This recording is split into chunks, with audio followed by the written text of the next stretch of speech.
Welcome back, dear listener. Tonight, we continue the sacred tale of the Holy Grail. In our last journey together, we saw the vision appear at Camelot, watched as 150 knights swore their oath, and met young Galahad, the purest of them all. We saw them ride out, each seeking the same impossible treasure, the cup that held Christ's blood, the vessel of divine grace. But that was over a year ago, in the time of our story.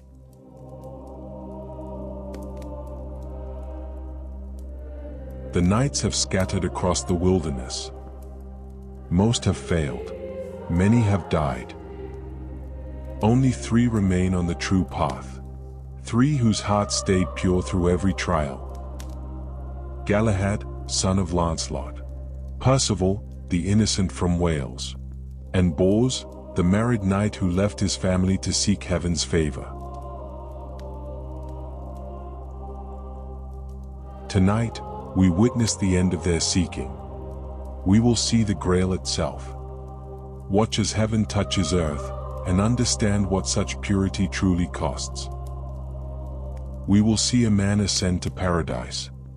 We will see a kingdom healed, and another kingdom broken. Let the world outside fade away. There is only this story now.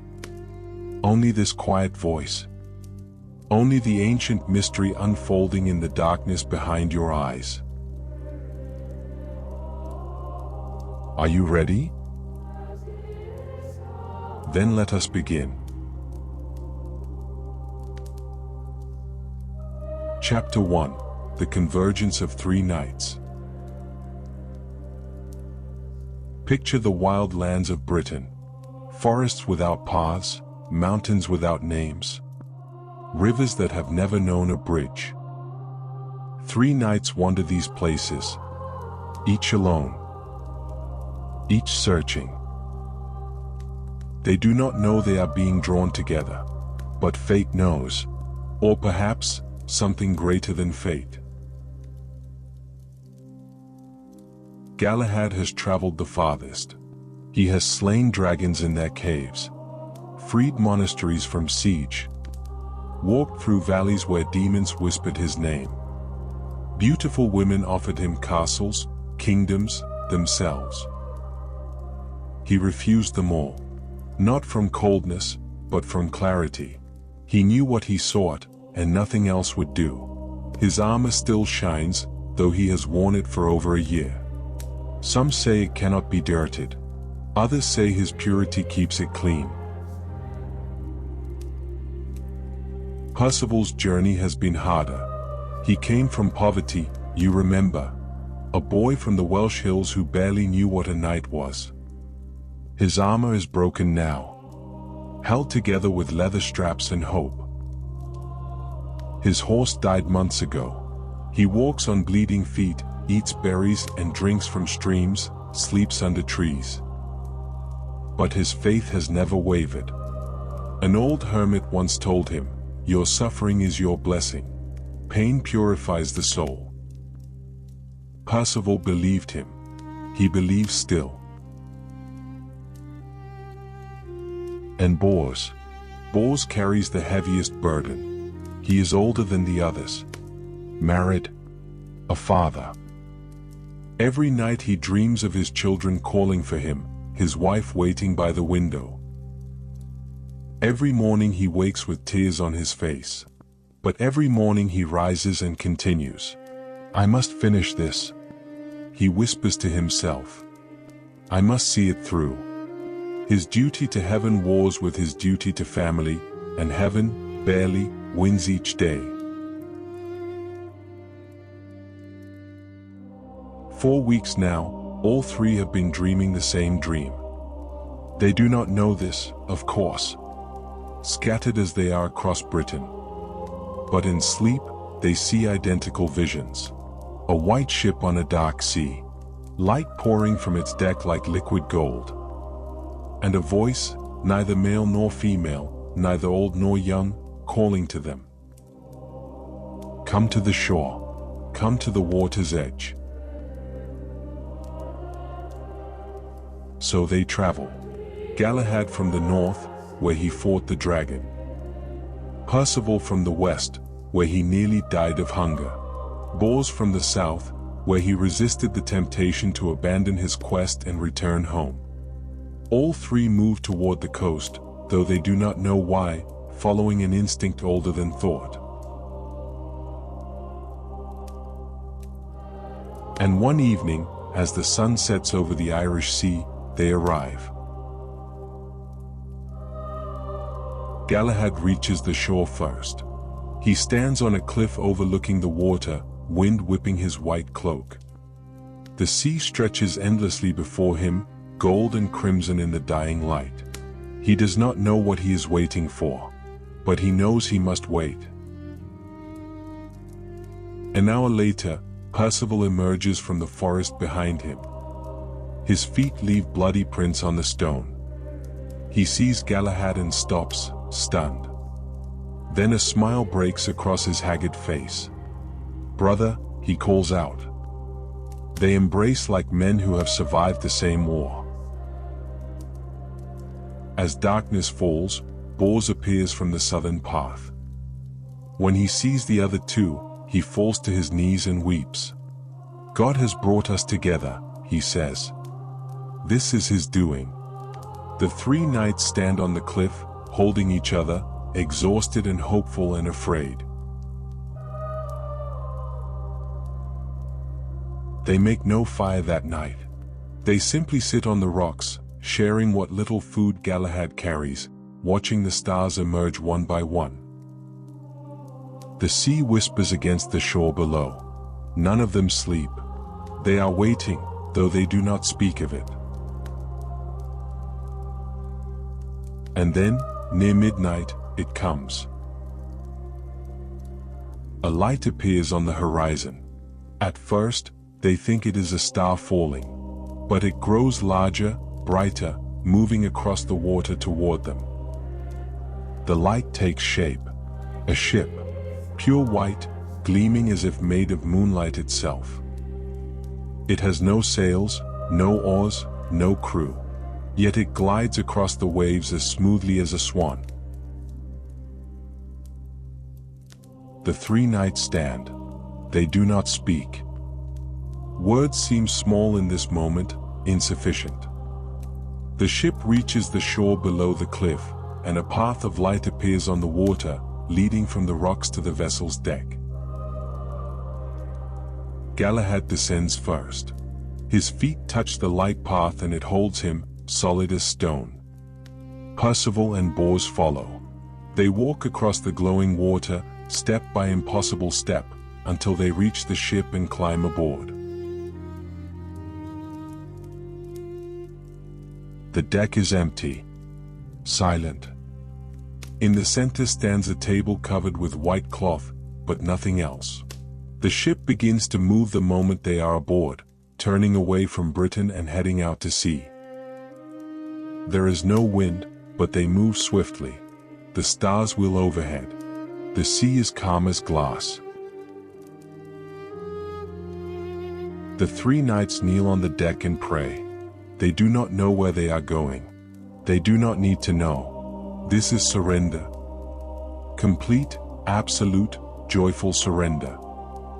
They have given themselves to something greater, and that something is carrying them home. For 3 days and 3 nights, the ship sails on. Chapter 2, The Holy City. On the morning of the 4th day, land appears. But this is not the Britain they left behind. This is not any land they have ever seen. A city rises from the sea mist. White towers climbing toward heaven, walls that gleam like pearl in the early light. The city sits atop a hill, crowned with buildings so beautiful they seem more like music made solid than stone and mortar. A golden light surrounds everything, soft and warm, as if the sun itself has chosen to rest here. Carbonek. Bors whispers. The name comes to him without knowing how. The Grail Castle. The ship docks at a small harbor. The water is so clear they can see every pebble on the bottom, every fish that swims past. When they step onto the dock, the ship immediately begins to drift away, back toward the open sea. They watch it go, knowing they will not return the same way they came. Perhaps they will not return at all. The city gates stand open. No guards watch them. No people walk the streets. Yet everything is perfect. Gardens bloom with flowers of colors they have never seen. Fountains flow with water that sounds like song. Buildings stand flawless and clean. The silence is not empty. It feels full, expectant, as if the city itself is holding its breath. They hear singing. Somewhere, voices are raised in a hymn of impossible beauty. But they see no singers. The music seems to come from the air itself, from the stones beneath their feet, from the light that fills every corner of this holy place. Galahad leads them forward, up the winding streets toward the castle at the city's heart. With each step, they feel lighter. The weariness of their journey falls away. Percival's feet no longer bleed. Bors's heart no longer aches for his family. Even grief becomes something beautiful here, transformed by the strange peace that fills this place. The castle doors are open. They enter a great hall, and there, on a bed in the center of the room, lies an old man. His hair is white as winter snow, his face lined with decades of pain. A wound marks his thigh, visible even through his robes. A wound that has never healed, will never heal by earthly means. This is the Fisher King, the guardian of the Grail, the man who has waited lifetimes for this moment. When he sees the three knights, tears stream down his weathered face. His voice, when he speaks, is barely a whisper. You came. After all these years, you came. Galahad approaches and kneels beside the bed. We are here to serve, he says simply. The Fisher King reaches out with a trembling hand and touches Galahad's face. I was young once, like you. I was a knight. I was chosen to guard the Grail. His voice breaks. But I was not pure enough. I sinned. I thought my strength was sufficient, but it was not. And this wound, he gestures to his thigh. This wound has been my punishment. For 40 years I have lain here, unable to stand, unable to die, and my kingdom has suffered with me. What happened to your kingdom? Percival asks gently. Look outside, the Fisher King says. What you saw, the empty streets, the silent city. It is beautiful, yes, but it is also dead. My people fell asleep when I fell wounded. The fields beyond the walls turned barren. The rivers slowed and stopped. All because I was not worthy. He looks at Galahad with desperate hope. But you are worthy. You can heal me. You can wake the kingdom.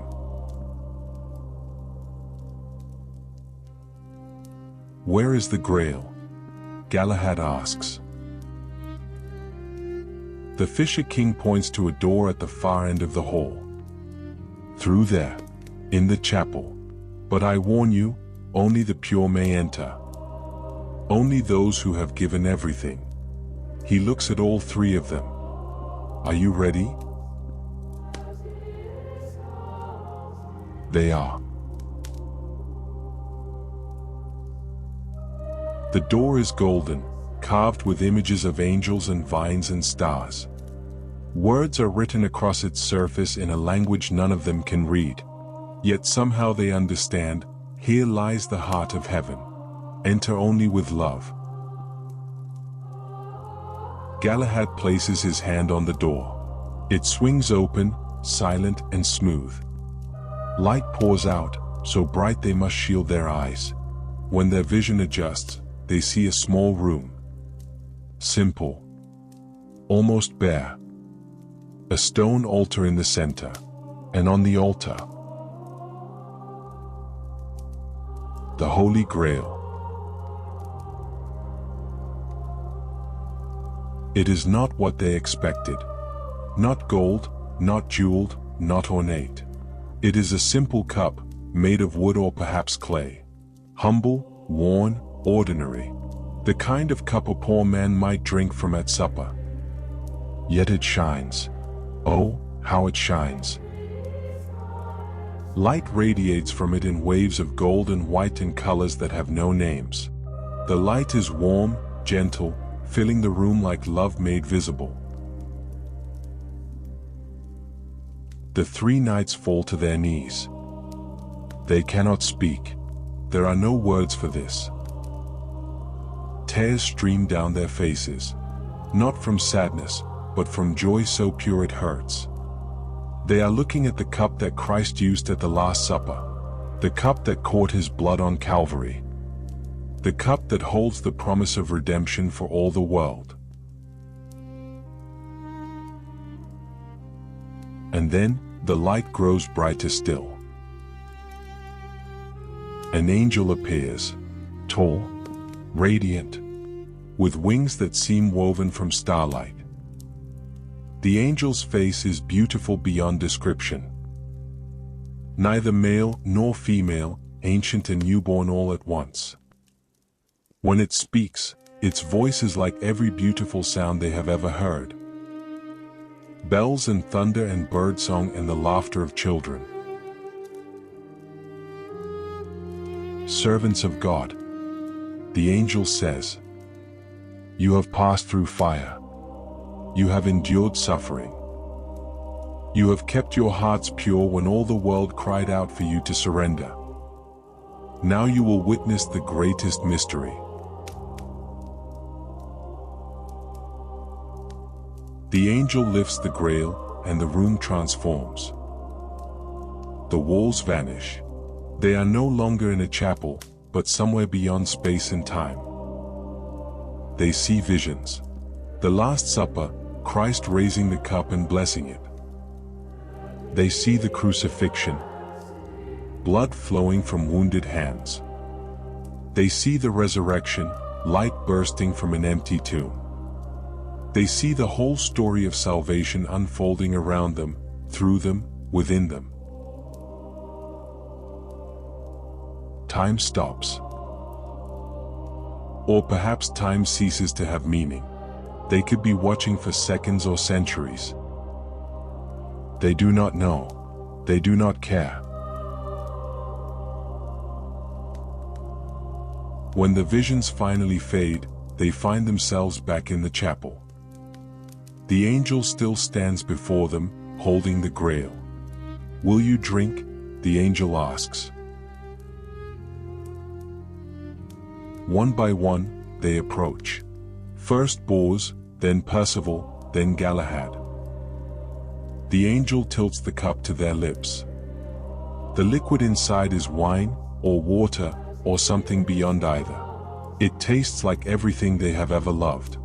Their mother's bread, their first drink of cold water after a long ride, the sweetest fruit of summer. It tastes like home. When Bors drinks, he feels his sins wash away. All the times he doubted, all the times he wanted to abandon the quest. Forgiven. He stands and feels whole for the first time in his life. When Percival drinks, his suffering transforms into joy. Every bleeding step, every hungry night. It all becomes precious, meaningful, beautiful. He understands now why he had to endure it. But when Galahad drinks, something different happens. Chapter 3: Galahad's Ascension. Galahad lowers the cup and looks at the angel. His face is calm, luminous, certain. He speaks quietly, but his words carry the weight of absolute conviction. "I have finished my task," he says. "I have found the Grail. I have seen the face of God in this sacred cup. Now I ask, let me go home." Percival and Bors turn to him, startled. "Galahad," Percival says, "what do you mean?" "We are going home. Back to Camelot." Galahad shakes his head gently. "No, brother. Not Camelot. I mean home. Heaven. I belong there now. There is nothing left for me in this world." He looks at them with such peace it breaks their hearts. "I was born for this quest. I have completed it. Let me return to my father." Bors steps forward, tears in his eyes. "But we need you. Arthur needs you. You are the greatest of all knights." "I was never a knight of this world," Galahad says softly. "I was always heaven's knight. On loan to earth for a time. That time is ending. Do not grieve for me. I am going to joy." The angel speaks. "Your request is heard, Galahad. But first, you have one final task. Heal the Fisher King. Restore his kingdom. Then you may ascend." Galahad nods. He takes the Grail from the angel's hands. It is the first time any mortal has held it directly, and carries it back to the Great Hall. Percival and Bors follow, their hearts heavy with approaching loss. The Fisher King lies on his bed, exactly as they left him. But his eyes are bright now, hopeful. "Did you see it?" he asks. "I brought it to you," Galahad says. He kneels beside the bed and places the Grail against the Fisher King's wounded thigh. Light flows from the cup like water, like fire, like something alive. It pours into the wound, and the Fisher King cries out. Not in pain, but in relief so profound it sounds like pain. The wound begins to close. Flesh knits together. Blood stops flowing. In moments, the injury that has tormented him for 40 years is gone. Vanished, as if it never existed. The Fisher King sits up. Then stands. His legs, unused for decades, hold him steady and strong. He is transformed. No longer old and broken, but vital, whole, renewed. He falls to his knees before Galahad and weeps. "Thank you. Oh, thank you." And beyond the castle walls, the kingdom wakes. Trees that were barren suddenly burst into bloom. Rivers that had slowed to trickle surge with clear water. People who had slept for 40 years open their eyes and rise from their beds. Confused but joyful. Birds begin to sing. The sun seems to shine more brightly. The whole land comes alive, healed by the power of the Grail and the purity of the knight who carried it. Galahad returns to the chapel. Percival and Bors go with him, knowing what is coming, dreading it and honoring it all at once. The angel waits for them, patient and eternal. "It is time," Galahad says. He turns to his companions. Percival is crying openly now. Bors tries to be strong but cannot quite manage it. Galahad embraces them both. Brothers, he says, do not weep. This is not an ending. It is a beginning. I will pray for you in heaven. I will watch over you. We will meet again.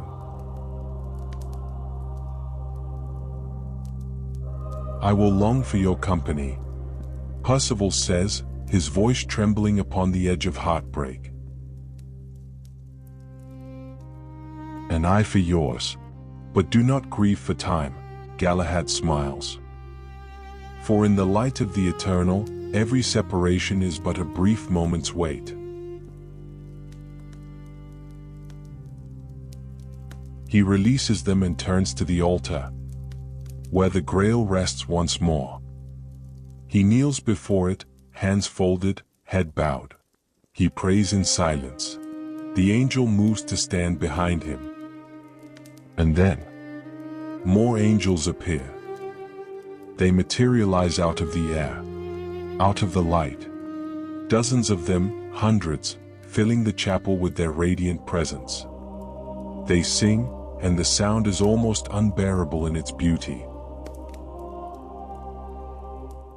Galahad begins to glow, softly at first, then brighter, as if light is emerging from within his very skin. He rises to his feet, but not by his own power. He is lifted, drawn upward by invisible hands. His feet leave the ground. He ascends, slowly, peacefully, rising toward the ceiling. But there is no ceiling anymore. The roof has vanished, or become transparent, or perhaps never existed. Above them is only sky, and beyond the sky, something else. A light greater than the sun. Heaven itself, opening to receive its son. Galahad rises higher. The Grail rises with him, following, orbiting him like a small moon. The angels surround them both, singing, ascending, carrying them home. Galahad looks down one last time at Percival and Bors. He raises his hand in blessing. His face is radiant, transformed, already more angel than man. And then he is gone. He and the Grail pass through the light and disappear.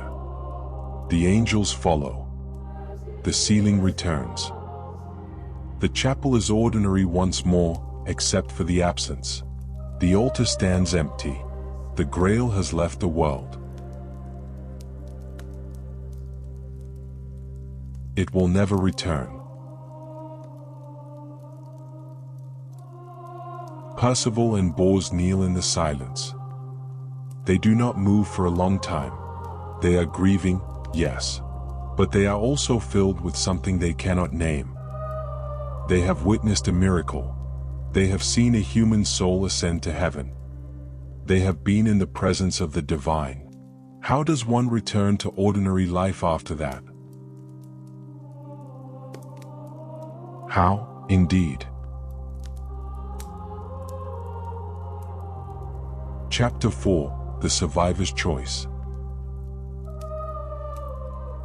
They remain in the Grail Chapel for 3 days, praying, fasting, trying to understand what they have experienced. The Fisher King brings them food, but they barely eat. They are full of something that is not food. On the 3rd day, Percival speaks. I cannot go back, he says quietly. Bors looks at him. What do you mean? To the world. To Camelot. To ordinary things. Percival's voice is distant. Dreaming. I have seen too much.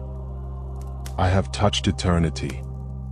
How can I return to politics and feasts and petty quarrels? I want to stay here, in this holy place. I want to spend the rest of my life in prayer. Bors is silent for a moment. Then he nods. I understand. I feel it too.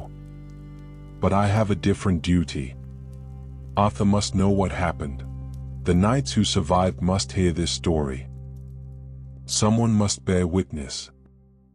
I think that burden is mine.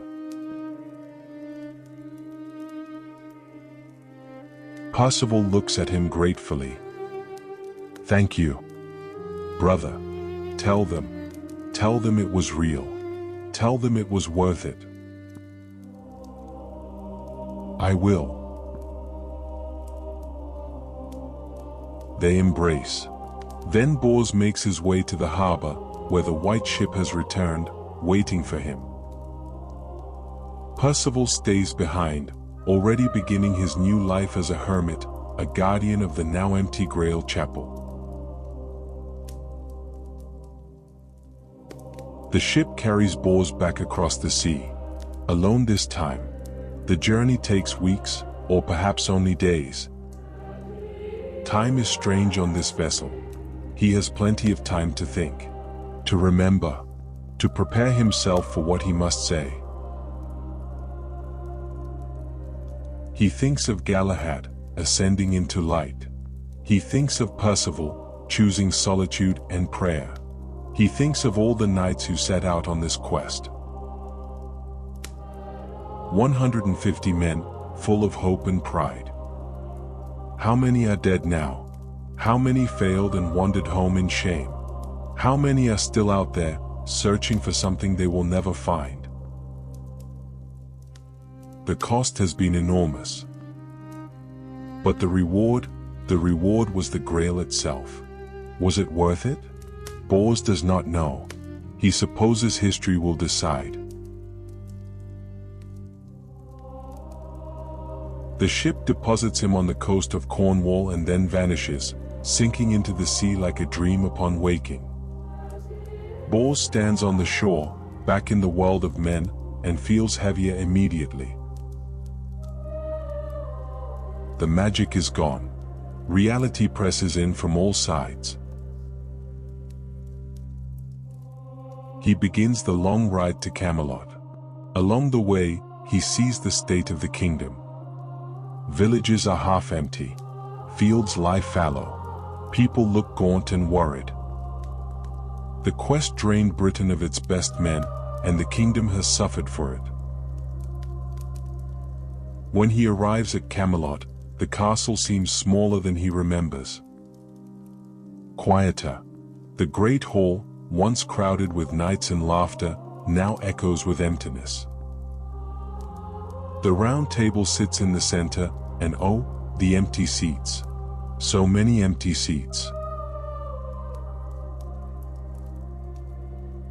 Arthur is there, aged and gray.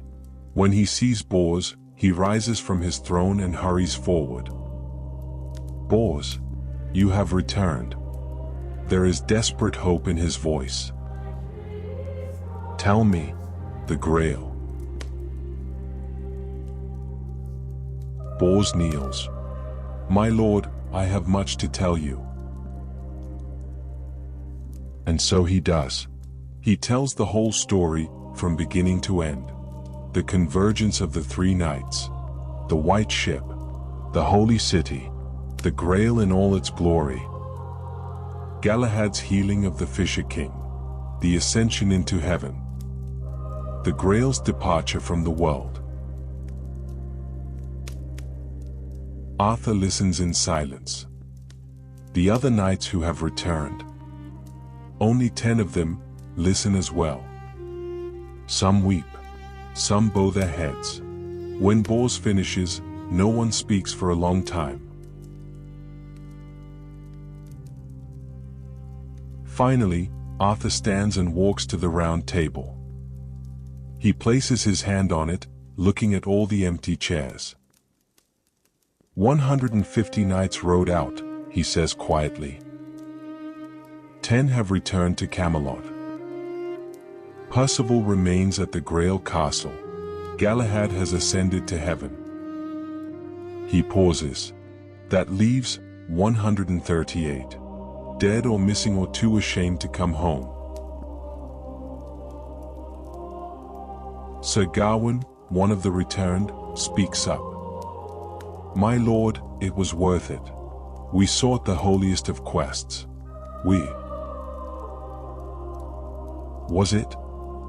Arthur's voice is sharp. "Was it worth 138 lives? Was it worth leaving the kingdom defenseless? Was it worth?" He stops himself, takes a breath. When he speaks again, his voice is softer, sadder. "I am glad Galahad found the Grail. Truly. But the cost breaks my heart." The doors to the hall open. Another knight enters, and everyone turns. It is Lancelot. He looks like he has been through hell. His armor is dented and stained. His face is gaunt, haunted. He walks like a man carrying the weight of the world. He kneels before Arthur, and his voice cracks when he speaks. "My lord, I failed. I saw the Grail Castle. I stood before its gates. But I could not enter. My sins, they were too great. I am not pure enough. I am not worthy." He bows his head, and tears fall onto the stone floor. "I knelt outside for 3 days, begging for entrance. But the doors would not open. In the end, I had to turn away. I have never known such shame." Guinevere, watching from her seat near the king, feels her heart shatter. She wants to go to him, to comfort him, but she cannot. Not here. Not in front of everyone. So she sits, frozen, her own tears silent. Arthur goes to Lancelot and places a hand on his shoulder. "You returned. That takes its own kind of courage. Rise, Lancelot. You are still a knight of the Round Table." Lancelot stands, but he will not meet Arthur's eyes. He cannot. The shame is too great.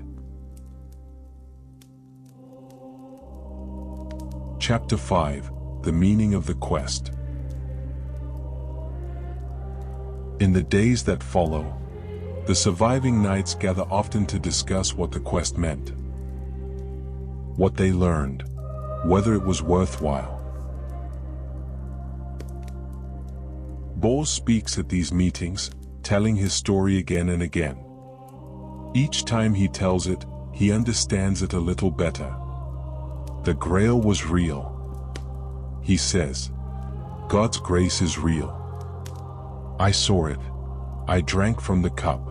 I felt my sins wash away. That was not a dream or a delusion. It was the truest thing I have ever experienced." Sir Gawain nods. "I learned humility. I thought my strength and courage would be enough. They were not.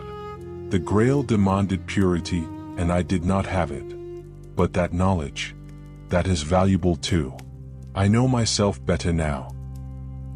I know my limits." Another knight, Sir Bedivere, says, "I lost friends. I watched good men die in the wilderness, searching for something they would never find. Was their death meaningful? I want to believe it was, but I do not know." The debates go on for hours, days. There are no easy answers. The quest brought them glory, yes. Galahad achieved the impossible, but it also destroyed them. The Round Table is broken. The kingdom is weakened. And the greatest knights, they are either dead, or changed, or lost to shame. Lancelot speaks rarely at these gatherings. He sits in the corner, listening, his face a mask of pain. But one evening, Bors seeks him out privately. They sit together in a quiet room, away from the others. Tell me about Galahad, Lancelot says quietly. Tell me about my son. Bors tells him everything. How pure Galahad was. How strong, how certain, how filled with grace. How he healed the Fisher King. How he ascended into heaven, surrounded by angels, his face radiant with joy. When Bors finishes, Lancelot is weeping. He was better than me. So much better. He achieved what I never could. I am proud of him. But I am also. He cannot finish the sentence. Ashamed? Bors asks gently.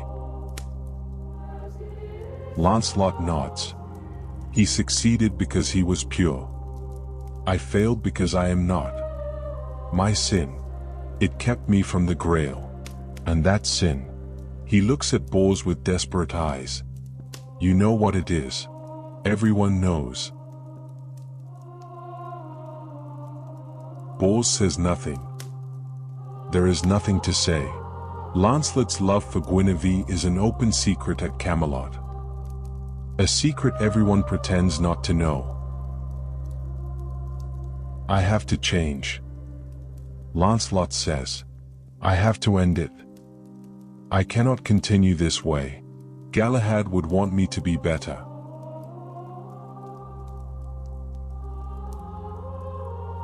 But even as he says it, both men know how hard that will be. Love is not something you can simply decide to stop. Especially a love as deep and long entangled as the one between Lancelot and the Queen. Meanwhile, Arthur tries to rebuild. He calls the surviving knights together and asks them to renew their vows. To pledge themselves again to the ideals of the Round Table. Justice, honor, protection of the weak, service to the kingdom. One by one, they kneel and swear. Their voices are solemn. They mean every word. But there is a sadness in the room that was not there before. An awareness of loss, of mortality, of the limits of even the noblest intentions. The Round Table continues. But it is not the same. It will never be the same. The golden age of Camelot ended when the knights rode out in search of the Grail. They achieved glory, yes. But glory, they have learned, always comes at a price. In a dark corner of the hall, Mordred watches all of this. Arthur's illegitimate son, bitter and patient. He sees the weakness. He sees the cracks in the foundation. The greatest knights are gone. The survivors are wounded in spirit. The king is old and grieving. Mordred smiles to himself. Not yet, he thinks. But soon. Soon it will be time to strike. Soon Camelot will fall, and he will be there to pick up the pieces. But that is a story for another night.